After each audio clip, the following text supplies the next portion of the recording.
We're going to start things off with some of the most frequently asked questions that we have received over the years. We'll cover all the key topics you've been curious about. After that, we will turn our attention to the Q&A chat box and make sure to address any additional questions you may have. So get ready to have your questions answered and make the most of this engaging and interactive session. First up, we have Nicole, who will be answering all of our questions about Canada residents. Erin, I give you the mic for this part. All right. Sorry, I missed that last part, Seni. Am I going through the questions on this one? Yes. Okay. So, are there still spaces available in residence? So we do have international spaces remaining. However, we have very, very few, and we expect that today may even be the last day for that. So if you haven't applied for residence yet, please do so as soon as possible if you would like a space. If not, you might get placed on a wait list later. It's really important to secure housing as soon as possible. We're about 20 days out from the start of the semester at this point. We really have to get everyone secured into spaces. Perfect. Thanks, Nicole. When is move-in day for residents, and how long do we have to move in? So move-in day itself is September 2nd. So that's the Saturday before classes begin. Typically, students have an hour to move in, but really you can come and go once you receive your keys as much as you need to. So grab your things, get into residence, go get groceries, and get yourself settled in on September 2nd. Perfect. What do I need to bring to residence? Do I need to bring furniture? Is anything not permitted? Yeah, so if you've been accepted to residence, you will be getting a list shortly of what to bring. So the basic necessities: plates, pots, pans, bedding, bathroom things, your clothes, obviously, and anything you'll need for school. You don't need to bring furniture. Each room does come with a bed, a desk chair, living room furniture if you have a living room in your suite, or lounge furniture in the lounge spaces if you want to go hang out with friends in the common areas, kitchen tables, things like that. There's really no need to bring furniture. We kind of have you covered there. You just need your stuff. And then as far as if anything's not permitted, we don't allow mini fridges. You do share a full size, not apartment size, full size fridge and stove with your roommates. So tons of space there. We also don't allow deep fryers and any appliance without an automatic shutoff, and that's just for fire safety reasons, but you can bring a toaster, coffee maker, microwave, anything like that. Perfect. Who should I contact if I have questions about residence or if I haven't received an email with move-in details? Yeah, so our info at canadorresidence.ca, and we'll put that in the chat. That email is monitored 24/7. So there's someone on that email inbox at all hours of the day and night. If you send us an email to that, you'll get a response. Typically the fastest and the most detailed. We'll be able to send you links to website resources for any questions that you might have regarding all of that stuff. And if you haven't received anything regarding move-in yet, let us know. You should have gotten information regarding move-in time slots last week. And then if you've picked your time slots, you'll be getting more specific instructions for where to show up on move-in day, how to collect your keys, and all of that next week, along with that what to bring list. Do you need to buy a parking pass for residents and on-campus parking? Yes, you definitely do. And if you're living on campus, you want to get your parking pass early. There's very limited spaces in the parking lot and they go fast. We will be actually sending an email out today to resident students to let you know that parking passes for residents are going to go on sale at 8:30 a.m. on August 15th. So this coming Tuesday. Please, if you need a pass, be online at that hour and buy one, because the lot will likely sell out, and then you will be required to buy a pass for up at campus to get onto a wait list for the residence passes. If you buy a residence pass, it is valid for a parking lot at all 3 other campuses. So if you're studying at aviation or commerce or on the main campus, your parking pass at residence will work for one of those. But if you buy the aviation pass, it doesn't work for residents. It doesn't go the other way. So make sure to buy that residence pass. We'll be sending an email out again with information for next Tuesday and then a reminder on Monday to make sure you're online buying that pass that day. Perfect. Is there laundry on site and how much does it cost? Yeah, so there is laundry on site. It's used with a card, so you don't need to worry about having quarters on you. You just buy a card, load it with your debit card or your credit card, or even cash. And then all you do is tap the card on the machine and it will deduct the funds from there. A wash is anywhere from $1.25 to $1.75, depending on if you're using cold or hot water, and then a dry is $2. Can I receive mail in residence? Of course. So all students will get a mail key for an individual mailbox. If you're getting letter mail, you'll just pick up letter mail from your mailbox. And then if you get packages that don't fit in your mailbox, you'll receive a notification from our online tracking system that, hey, you've gotten a package, it's available for you at the front desk. And then you just need to come and sign it out from our team 24/7, again, available for grabbing your mail. Can I just stay in residence for one semester and not the full year? So residence goes on an 8-month basis from September through April for the full academic year. We only make exceptions if your program follows only one semester. So for example, if you're in a program that maybe started in January and you're done in December, you are able to register. We just need confirmation from your program coordinator saying that your program is indeed done in December. And if that doesn't apply to you, then yes, you would have to register for the full academic year. Can I move into residence after my first semester?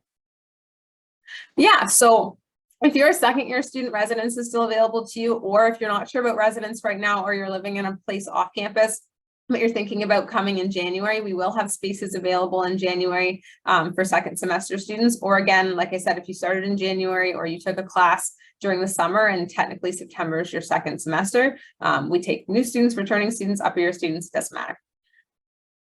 Can I cook food in residence? Yeah, so like I said before, every single unit has a full-size fridge, and we are one of the only residences in Ontario that I know of anyway that has a full-size range. So that's a stove and an oven in every single unit. So you don't need to worry about going down the hall to a common kitchen. You can cook right in your unit yourself, and it's a great way to save some money, not eating out all the time. Can we have pets? So pets actually aren't allowed in residence whatsoever. We are a pet-free facility, so if you have any allergies or afraid of animals, you shouldn't have any concerns living here. Can we have guests at residence? Yep, we do have a guest policy, and I recommend, if you haven't already, check out our residence community living standards. It's essentially the rules document, and if you've been accepted to residence, you would have already actually signed off on that in your residence portal. All of our guest policy information is in there. Every student can bring in 2 guests at a time and have a maximum of 2 sleepover nights in a row. And that's just to respect your roommates so that guests aren't overstaying their welcome. And if you ever need, you're in a study group and you need a third friend for a few hours in residence to come into our lounge spaces, for example, and do a study session, just let the front desk team know and they'll make an accommodation for that. How do I get to the residence from Pearson Airport or the North Bay Jack Garland Airport? Yeah, so if you're flying into Jack Garland, we are about 5 minutes down the road from that airport. So I recommend just call any taxi service. 50 Cab is the one most students use. It's about a $15 taxi ride down to the residence. And then from Pearson, similar to Jack Garland, we don't have any shuttle services. So you are responsible for finding transportation on your own, but there is a bus that comes twice a day from Toronto up to North Bay. And it's easy to find on Google, just search Pearson Transport to North Bay, Ontario. And you can, a lot of students use that bus services to get up here. Are there fitness facilities at residence? So we don't have like a full fitness facility gym, but we do have cardio rooms in every building. So that includes elliptical, treadmill, stationary bike. So just the basics. And then if you're looking for more weightlifting and other fancy equipment that we don't have, Canadore has a really great gym on site up at the main College Drive campus. And correct me if I'm wrong, I believe the other campuses have some equipment as well. I think aviation has a small work area. I'm not 100% sure about commerce right now, but we can get those questions answered Main campus is closest to residents, and it's just a 15-minute walk up the hill if you want to get some cardio in too. And the facility there is really great. What is the mobile internet coverage like at residence? So mobile coverage, no problems here, or you're good to go. We haven't really seen any issues with any carriers as you're on the big three or even some smaller carriers. We're right in the heart of the city, so we're good to go there. And then internet coverage, we did actually upgrade all of our internet in all of our buildings right at the beginning of the pandemic. That kind of just lined up perfectly, but it made it so that Zoom calls during COVID and stuff for classes went really smoothly. So if you're streaming video games, you shouldn't have any issues. Our internet is pretty new. Do I need to have a roommate? And what if we don't get along? So every student does have a roommate. All of our rooms are either 2-bedroom or 4-bedroom suites. If you don't get along, we have a residence life team that's here to support you. So talk to your RA. They'll try and help mediate any roommate conflicts. And at the beginning of the year, we actually set up roommate contracts with every roommate group so that you can set some expectations in advance of, are we sharing our dishes? Are we going to separate and keep things, your stuff, my stuff? Will we share milk? Things like that. How does the fridge get divided? What time do we stop playing loud music in the room because we want to respect each other's sleeping and study habits? So all of that stuff gets covered in that roommate contract. But again, if you're having issues with your roommate or the roommate contract's not being followed how you expected it to be, talk to your RA. They'll help you work out some low-level stuff. And then if it escalates, then we can have the residence life coordinator team assist as well. And our last call is room reallocations, if at all possible. But we do try and work through issues as they come up first, because it's a lot of work moving rooms when you've already moved in once. All right, last one for you, Nicole. Does Canadore College offer off-campus housing? So we actually are opening an off-campus residence downtown North Bay. It's a small building of 21 units. Still a couple spaces there. To my knowledge, it might be full as of yesterday or the day before. Don't quote me, but that information is all available on our website if you wanted to apply specifically to that location. And yeah, that's it. That's our one and only. Perfect. Thanks, Great. Nicole, for that. Oh, sorry, Sunny. No, sorry, finish. All right, thanks, Nicole, for that useful information. We know that not everybody's going to be living in residence. So next up, we're going to learn what some other housing options are for our students who will be moving to North Bay to study at Canadore.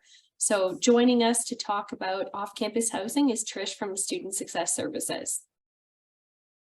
So first question for you, Trish. For students who are not staying in Canadore residence, what other housing options do they have? Hey, Erin, thanks for the question.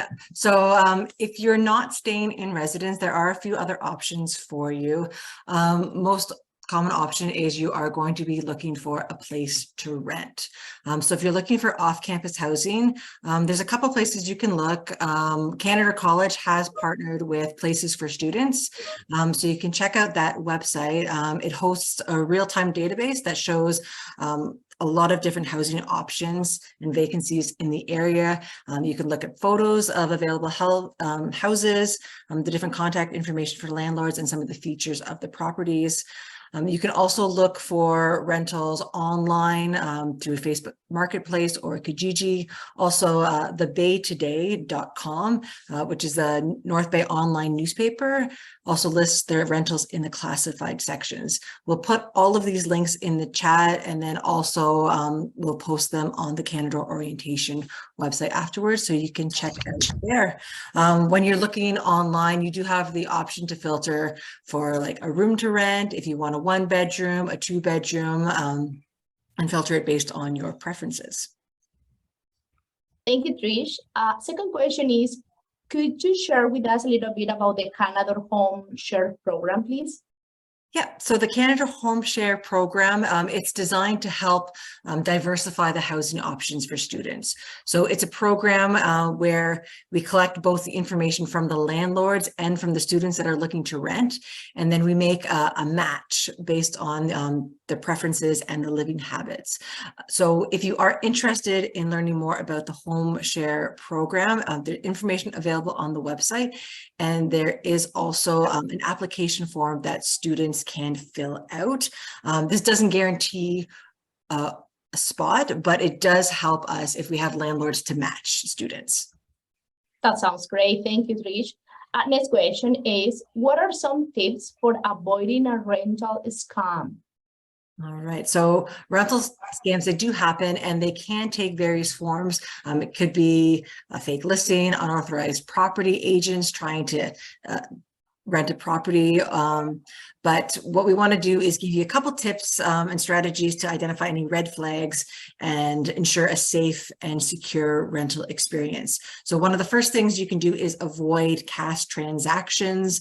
Don't send anything through like e-transfers or Bitcoin if you're not able to.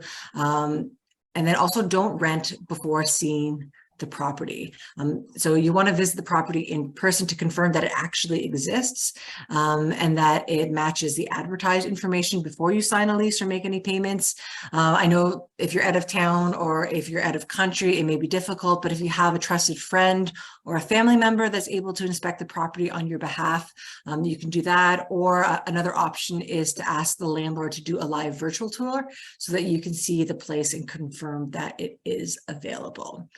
Another thing you can do is protect your confidential information. So do not provide any sensitive information, especially your social insurance number or your bank details.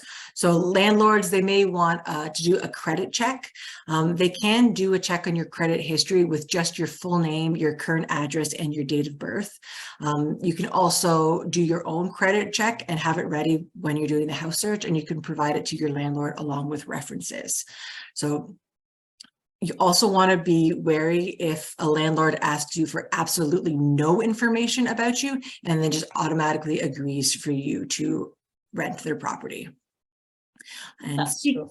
yeah.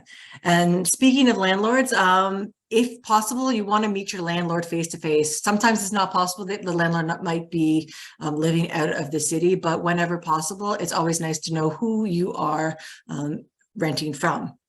And the last tip we have for you is always insist on a written lease. North Bay is in Ontario, so all Ontario landlords are required to use the Ontario Standard Lease. We can post a link as well to what the Ontario Standard Lease looks like, so you have an idea. So make sure that you receive a copy of the lease that's signed by both you and your landlord, but before you make any payments or moving in, ideally, whenever possible, you want to have the landlord and the tenant sign it in each other's presence, and you want each person to have duplicate copies. Before you sign your lease, you want to make sure that it states the rental price and lists any utilities or services that are included in your monthly payment. So all of these tips and more are listed on the Canada Residence website as well. So it's a lot of information to process, but you can always check back to it. We want to just provide as much information as possible to avoid rental fraud. But in the case that it does happen, make sure that you do report it to your local police service and also to file a complaint with the Canadian Anti-Fraud Centre. And Great tips. Great tips. Thank you so much. So another question is, what can I do if I am having trouble finding a house? All right. So the best thing, I guess the house finding technique is start early and stay persistent. So regularly check for new listings. Rental markets can be competitive. So if there's daily checks on places for students like Kijiji Marketplace, Facebook Marketplace, and then once you find a suitable place, find up or follow up with a landlord immediately to express your interest. But if you are still having challenges with securing housing and you've looked at the websites, you've applied for residence, you're on a wait list, and you're not quite sure where to turn, you can send an email to housing.support@canadoracollege.ca. Again, I will add that into the chat when I'm done chatting here. Sure, sounds good. So now that we have covered everything about finding a place to live, it is important to talk a little bit about focus on what to pack, what to bring. So maybe I can hold you a little bit more, Trish, for some questions that I have about that. So the first one is, what tips or advice do you have for packing for North Bay? What do I need to bring? All right, so I can start with this, but I also want to invite any other panelists, if I've missed something or if there's something that they want to share from their experience, to jump into the answer. But for packing and for North Bay, it really does depend on where you're going to be living. I know Nicole has touched on it for residents, that residence comes fully furnished. So you're not going to need to bring as much as if you're living in an unfurnished apartment. So you need to pack the essentials, a pillow and bedding. The one thing you want to do is if you are renting a furnished apartment or a furnished unit, you want to know what size of bed is being provided. You don't want to buy bedding for a single and then you realize that it's a queen bed, it's not going to fit. But clothing, a toothbrush, kind of the essentials, everything that you need for school. But the list ultimately depends on kind of what unit you're renting and kind of what you want to wear, things like that. But clothing and also your essentials for school. So backpack, laptop, and all of those fun things. Great. What will the weather be like in North Bay? So right now, weather it's pretty warm in August. In September, we got the mid-20s. So when you first come to North Bay, it is relatively warm. In September, the mornings and the evenings can be a little bit cool. So you want to have probably a light jacket or a sweater, possibly even a toque or a hat to start your day. The one thing with North Bay is you will, by the end of your studies here, have mastered the art of layering, because the weather in the morning is going to shift from what you're getting in the afternoon. So you kind of want to always be prepared. But that's kind of what it's going to be like as soon as you get there. I don't know if anyone else wants to add anything else, but if not, we can jump into the next question. Sure. So let's dive in more in winter time. So when does it start to snow in North Bay, and how cold does it get? I feel like it's too early to be talking about snow already, but it is important because it can start as early as October. And October, it seems so far away, but it really is just right around the corner. October snow doesn't really stick around. The sun often melts it, but probably, I think it's safe to say by mid-November, we usually have it staying on the ground. North Bay, you can definitely expect to have a white Christmas. During the winter months, especially January, probably February, it can get pretty cold, which is around minus 20 degrees Celsius, but with the wind chill, it can feel even colder. Sometimes it can get to, it's rare, but minus 35 or minus 40. But as long as you dress for the weather, you'll be able to keep warm. Talking about keep warm, how can I stay warm during the winter month? Some tips? Layering and more layers. That's probably the best thing to do in the winter months. You want to make sure that your outer layer is windproof and waterproof or water resistant, so you're able to stay warm and dry. The one thing to note is most winter jackets and boots, they do come with a temperature rating, so you'll know what temperatures that they're good until or they're good for. For winter boots and probably jackets too, you want to have a rating at least minus 20 minimum. The other thing is, I know it's a lot of information for early August, but we do offer, and stay tuned for it, a workshop called Winter 101 and how to survive the Canadian winter. So, and we'll cover more topics. We'll go more into depth about what to wear and what things to do in the winter. But when you get here in September, the weather's still pretty warm. You could probably still go swimming in the lake, and you do have enough time to buy what you need to prepare for those winter months. Thank you so much, Trish. So what is the bus schedule like in North Bay? What are my options for getting around if I do not have a car? So if you tuned into last week's session, you will know that your student ID card is also your bus pass. So the bus is a really good option for getting around in North Bay. During the school year, the North Bay buses, they do come regularly to campus. You can find the bus schedule on the North Bay Transit website. We'll share the link for that. And another useful app that you can use is MyRide and BT, which you can download to your phone, but you can also access it through the website. And this app can be used for dynamic dispatching during the evenings and weekends for the buses. So other options, if you don't have a car, walking and biking is always an option, but in the winter it gets a little bit cold, but we also have multiple taxi services and rideshare options available. We don't have Uber or Lyft, but we do have URide that operates in North Bay. That's true. And my last question, Trish, is where are some of the best places to get food in North Bay? Are there international food options available? Yes, so that is one of the great things that I'm noticing just even over the last couple of years is that our food options keep on growing. So we've got a variety of grocery stores to choose from. And if you are looking for international food, a lot of the grocery stores, the international section is expanding, which includes a wide variety of international foods. We are also seeing some more independent stores open up as well. I think there's a Fresh Italian Eats place in North Bay, and I believe Ziad had mentioned there's the Spice Village, which focuses on Indian spices. So, and lots of new places popping up, which is great. And then a plug for next week's session, we have Ask a Student session. So you'll learn firsthand from some of the students where their favorite places are to go shopping for food and also to eat. Thank you so much, Trish. Not a problem. So thanks, Trish.